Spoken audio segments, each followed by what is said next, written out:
आज हम लोग सिंपल पास्ट टेंस के निगेटिव सेंटेंसेस को बनाएंगे। यदि आप अफर्मेटिव सेंटेंस को बनाना नहीं सीखे हैं तो सबसे पहले आप अफर्मेटिव सेंटेंस का वीडियो को देखें और लिंक इसी वीडियो के डिस्क्रिप्शन में मिल जाएगा।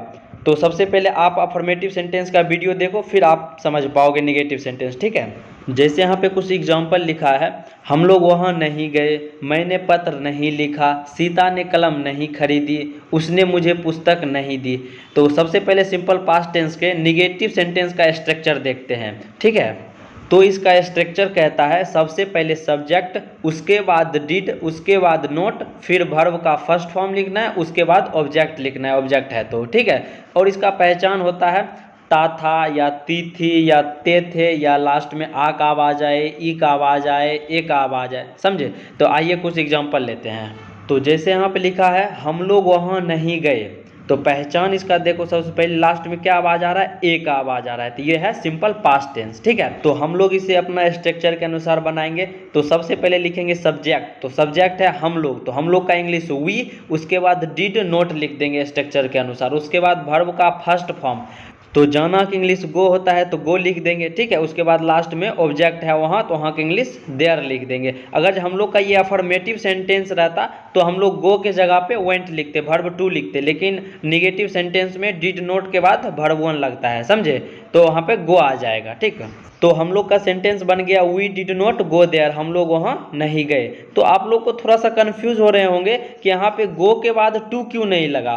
तो टू इसलिए नहीं लगा बाबू क्योंकि इस सेंटेंस में कोई जगह का नाम नहीं लिखा हुआ है, सिर्फ वहाँ लिखा है। तो जगह का नाम रहेगा तो हम गो के साथ टू लगाएंगे। आओ अब नेक्स्ट वाला देखो, अच्छा से समझ जाओगे।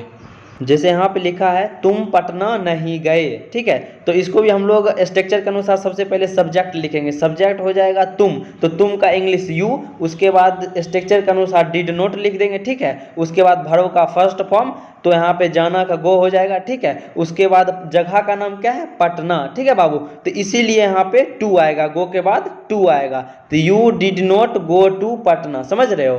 क्योंकि ऊपर वाले सेंटेंस में कोई जगह का नाम नहीं था, इसीलिए वहाँ पे टू नहीं आया गो के बाद, और इस सेंटेंस में पटना एक जगह का नाम है, इसीलिए गो के बाद टू आया। तो you did not go to Patna, तुम पटना नहीं गए। ठीक है, अब नेक्स्ट वाला देखो, यहाँ लिखा है वह आज नहीं आई। तो सबसे पहले ये बताओ ये कौन सा टेंस है? तो तुम कहोगे सर ये तो सिंपल पास्ट टेंस है। तो कैसे पहचाने हो सिंपल पास्ट टेंस? तो आप कहोगे क्योंकि इसके पहचान के अंत में क्या है? ई का आवाज आ रहा है, तो जिस सेंटेंस के अंत में आ का आवाज आए, ई का आवाज आए, ए का आवाज आए, तो वो क्या होता है? Simple past tense. बिल्कुल सही है, सिंपल पास्ट टेंस है। तो इसको हम लोग स्ट्रक्चर के अनुसार बनाते हैं। लेकिन सबसे पहले आप देखो, आपका सेंटेंस में एक शब्द लिखा है आज, तो ये एक एडवर्ब ऑफ टाइम है। समझे? तो आपको जिस सेंटेंस में एडवर्ब ऑफ टाइम देखे वो आपको बिल्कुल लास्ट में लिखना है एडवर्ब ऑफ टाइम। आप इस चार्ट को देखो, जैसे today, tomorrow, yesterday, tonight, जितना भी एडवर्ब ऑफ टाइम होता है ये आपको सेंटेंस के लास्ट में लिखना है। तो हम लोग इसको स्ट्रक्चर के अनुसार बनाते हैं।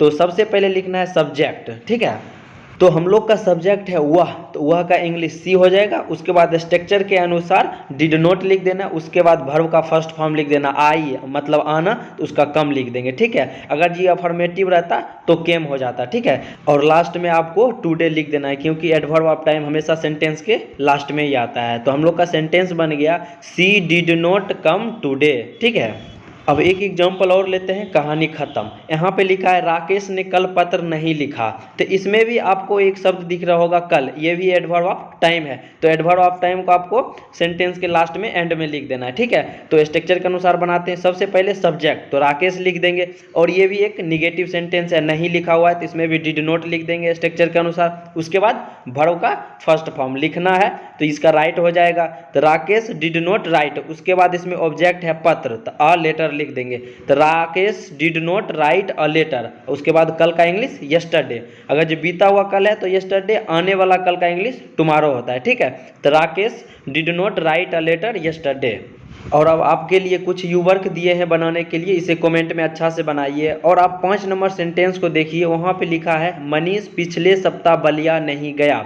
तो पिछले सप्ताह एओटी है, मतलब एडवर्ब ऑफ टाइम है। समझे? तो इसको भी आपको सेंटेंस के लास्ट में लिखना है, और बलिया भी एक जगह का नाम है, तो इसके भी साथ आपको गो के साथ टू लगाना है। ठीक है।